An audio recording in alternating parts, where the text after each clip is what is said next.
Hello, prayer team. First of all, thank y'all for being a part of what God is doing at Oak Hills. I'm super appreciative for you and looking forward to meeting again in the next couple months. I've actually got something planned at the end of April for us to get together again. It was so good the last time we were together at the end of January. The plan is for the rest of this ministry year, doing every other month, something where we get together, and then maybe starting a monthly prayer thing starting this fall. So hopefully y'all are excited about that. I know that God moves and we can be together, encouraging one another that way, practicing our gifts and praying together like that. So I wanted to jump just into some of the verses again. You know, we're in this series as we're talking about the Sermon on the Mount. And a lot of folks in the church are memorizing the Beatitudes. Some folks are memorizing all of chapter 5 in Matthew. I just want to talk through the Beatitudes. The first week we talked through blessed, I got to cheat. Blessed are the poor in spirit, for theirs is the kingdom of heaven. And then blessed are those who mourn, for they will be comforted. Up next is blessed are the meek, for they will inherit the earth. And I kind of want to talk about that one and this next one specifically around a conversation that's happening these days around revival. So blessed are the meek, for they will inherit the earth. That's 5:5. And then 6, blessed are those who hunger and thirst for righteousness, for they will be filled. When God is moving in the United States right now, across the globe, he's moving. When I was in England, I saw folk experiencing revival. I know a lot of people who are experiencing personal revival. When some of these things start gaining attention of the news, you'll see a lot of conversation about it in Christian circles. And you'll often see prescriptive steps on how to get there.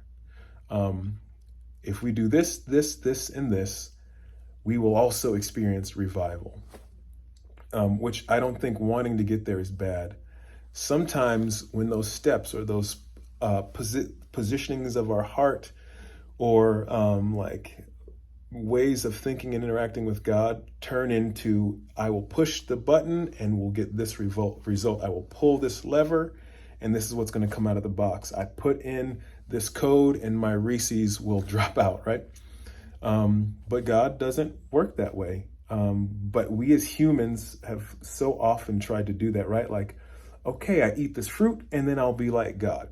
It's been our struggle since the beginning of time. That's why I think Jesus says, blessed are the meek. Blessed are those who not by strength, not by cunning, not even by your own spiritual faith force will you inherit the earth, but by your meekness you'll inherit the earth. And then he follows that by, blessed are those who hunger and thirst for righteousness. It's always our tendency as people to establish our righteousness in our own good deeds. The ministry that we've done, the bad things that we didn't do, whatever. It's our default. It's what our flesh longs for. And the ruler of this world loves to trick us into relying on those things. Our righteousness is not of us. This is the basics of the gospel, but we always need to remind ourselves of this. Our righteousness is not in us. You will never be in yourself righteous enough to earn a revival. But God has made you righteous. You have become the righteousness of God in Christ. He who knew no sin became sin so that could happen for us. So you are already made righteous. How familiar are you with that fact and that notion? Do you know that you are the righteousness of God in Christ? There is no separation. All that you've hungered for to try to get right enough, you'll have your fill because Jesus did it for you. And it's not by your own strength. You can be meek. You don't have to be the boldest, strongest to get it done. You can be meek and trust that God's doing it for you.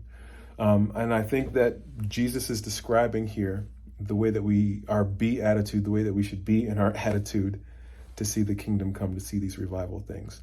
So as people are getting excited about revival again, don't make it feel like I got to faith hard or flex my faith muscle. It's about continuing to understand that he has done it all. And because of that, you can get closer with God than you ever thought you could. I think this is the reason why Paul says, hey, if church at Ephesus, you've been doing everything right, but my prayer for you is that you would understand how big God's love for you is. The more that we understand this truth, the more he operates in us and through us and flows through us. And we see those things that some people have labeled as revival, okay? It's a truth, it's a positional truth, and we need to just agree with it, get to a place where our external reality is agreeing with that truth, okay?